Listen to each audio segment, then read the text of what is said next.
নমস্কার। সমরেশ বসুর লেখা শহীদের মা গল্পটা নিয়ে আজ আমি আলোচনা করব।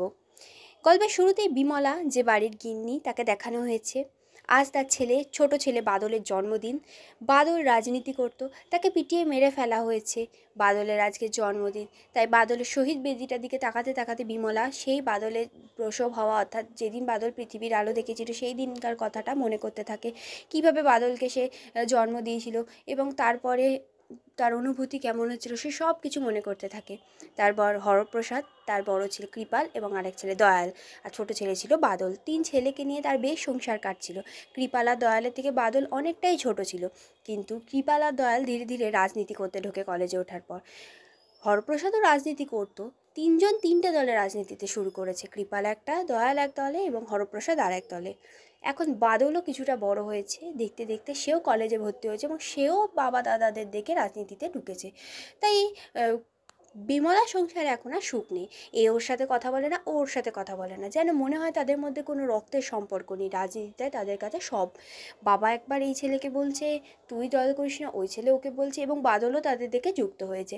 বিমলার ঘরে আর এখন শান্তি নেই। সে মনে মনে ভাবে কেন তারা রাজনীতি করে, কেন তারা ভিন্ন দলের, কেন এক দলের হতে পারে না। সে যতবারই তার ছেলেদের বা তার বরকে বোঝাতে যায় রাজনীতি ছেড়ে দেওয়ার কথা, কেউই শোনে না, যে যার মতো রাজনীতি করতে থাকে। বিমলা তার ছোট ছেলে বাদলকেও অনেকবার বোঝানোর চেষ্টা করেছে, কিন্তু কেউই তার কথা শোনেনি। বিমলা যেন এখন ঘরের একজন রান্নার লোক হয়ে দাঁড়িয়েছে, শুধু সবাই খেতে আসে, রাতে শোয়, আবার যে যার মতো রাজনীতিতে চলে যায়।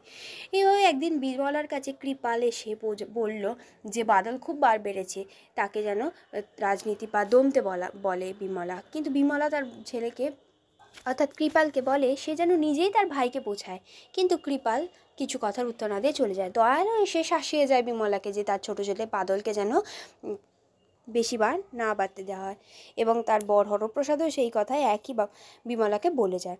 কিন্তু বিমলা বুঝতে পারে না যে তাদের মধ্যে যেন রক্তের সম্পর্ক থেকেও বড় রাজনীতির সম্পর্ক কেন হয়ে দাঁড়িয়েছে, এতটা তিক্ত হয়ে কেন দাঁড়িয়েছে তাদের মধ্যে এই সম্পর্ক। এইভাবে হঠাৎ করে একদিন বাদলকে কিছু ছেলে এসে মারে এবং বাদলকে মেরে ফেলে, এবং বাদলের জন্য শহীদ বেদি তৈরি করে দিয়ে যায়। বিমলা বুঝতে পারে না কোন দলের ছেলেরা বাদলকে মেরেছে, কৃপালের দল, দয়ালের দল, না হরপ্রসাদের দল। যাই দলকেই জিজ্ঞেস করা হয় সেই দলই বলে তাদের দল খুনি দল নয়, অর্থাৎ তারা কেউই মারেনি। কিন্তু বিমলা ভেবে পায় না কার হাতে তার ছেলের রক্ত লেগে আছে। বিমলা অস্থির হয়ে পড়ে। কেউ বাদলের কথা চিন্তা করে না, একমাত্র বিমলাই চিন্তা করে। আজ এত বছর পর বিমলার সেই ছেলে বাদলের জন্মদিন, এবং বাদলের শহীদ বেদির দিকে বিমলা তাকিয়ে তাকিয়ে সব কথা ভাবছে। অন্যদিকে হরপ্রসাদ, কৃপাল, দয়াল খেতে বসেছে।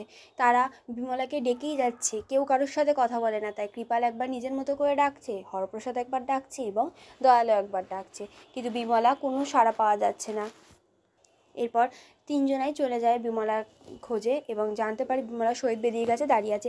সেখানে গিয়ে বিমলাকে ডাকলে বিমলা বলে যে আজকে সে খেতে দিতে পারবে না, আজকে সে রান্না করেনি, যে যা রাজনীতিতে যেন দলে চলে যাক। আজ দিনটা শুধুমাত্র তার ছেলে বাদলের জন্য। এবং বৃষ্টি পড়ে এবং বিমলা ভাবতে থাকে মনে মনে, বাদল, বাদল, তুই আমার কাছে রয়েছিস, আমার কাছে থাক। এই কথা ভেবে বিমলা একদৃষ্টে শহীদ বেদির দিকে তাকিয়ে থাকে।